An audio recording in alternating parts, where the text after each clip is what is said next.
Hey guys, it's Rich from Rerun Zone.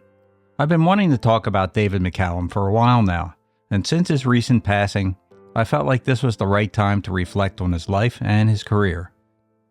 I know that many of you, like me, have been fans of David since the 1960s, but there are probably some of you who only knew him as Donald Ducky Mallard on NCIS, the part that he played for the past 20 years.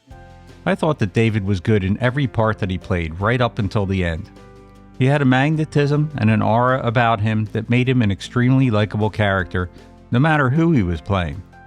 Right from the character of Lieutenant Commander Eric Ashley Pitt in The Great Escape, to the man of the future in The Outer Limits, David exuded a believability and downright charm in every part that he played.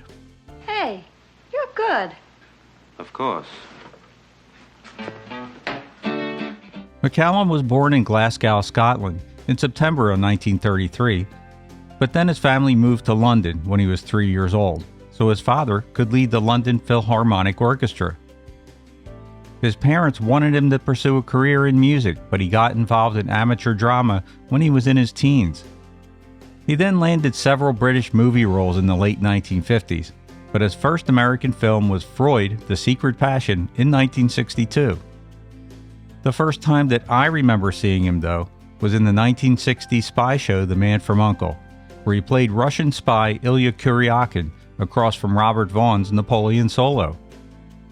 His part was only supposed to be a small scene in the first episode, but when the writers saw the chemistry between Vaughn, McCallum, and Leo G. Carroll, who played Mr. Waverly, they expanded his part to be a full-time sidekick to Robert Vaughn's Solo.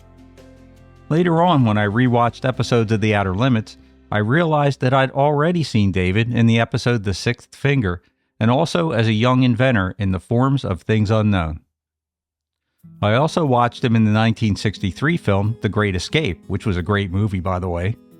In it, he played an FAA officer who came up with a way to get rid of tunnel dirt to escape from a German POW camp during World War II. I could go on and on for a while about that movie. I remember watching it split over 2 nights on broadcast television back in the 1960s.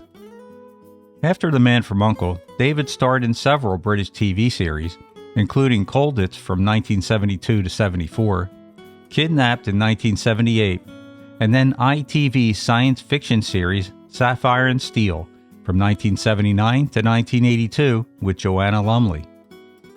McCallum and Lumley starred as mysterious operatives with supernatural abilities who were assigned the task of fixing time breaks in the continuum of time.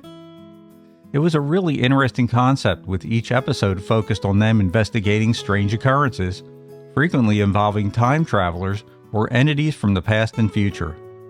Sapphire and Steel is a classic in British sci-fi television.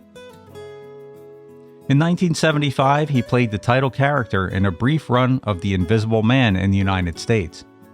He was also in several stage productions and had supporting roles in a number of feature films. Then, in 2003, he began appearing in the CBS television series NCIS as Donald Ducky Mallard, in a role that would last him 20 years until his death in 2023 at the age of 90. McCallum threw himself into the role, becoming an expert in forensics and attending medical examiner conventions. In a 2022 interview for Radio Times, David talked about being an out-of-work actor and doing 2 episodes of The Outer Limits for series producer Joseph Stefano. In The Sixth Finger, he was Gwillem, a miner who becomes a guinea pig in an experiment to speed up human evolution. It was a part that required increasing amounts of makeup. He'd get there around 4 in the morning, and Fred Phillips, who was the makeup man, he'd work on him till around 8 o'clock, putting on all the different prosthetics that were needed for that part. David worked until he had to take off the enormous head because it just became too heavy. McCallum was a man of many talents, and he also recorded 4 studio albums for Capitol Records in the 1960s. He didn't sing, but he played several instruments, including the oboe, in which he was classically trained, as well as the English horn and strings with guitar and drums. He also plays double bass in the Man from U.n.c.l.e. episode, The Discotheque Affair, the guitar with Nancy Sinatra in the Take Me to Your Leader affair, and several instruments in the off-Broadway affair. David McCallum passed away on September 25, 2023, of natural causes, just 6 days after his 90th birthday. Rest in peace, David. You'll be missed by many.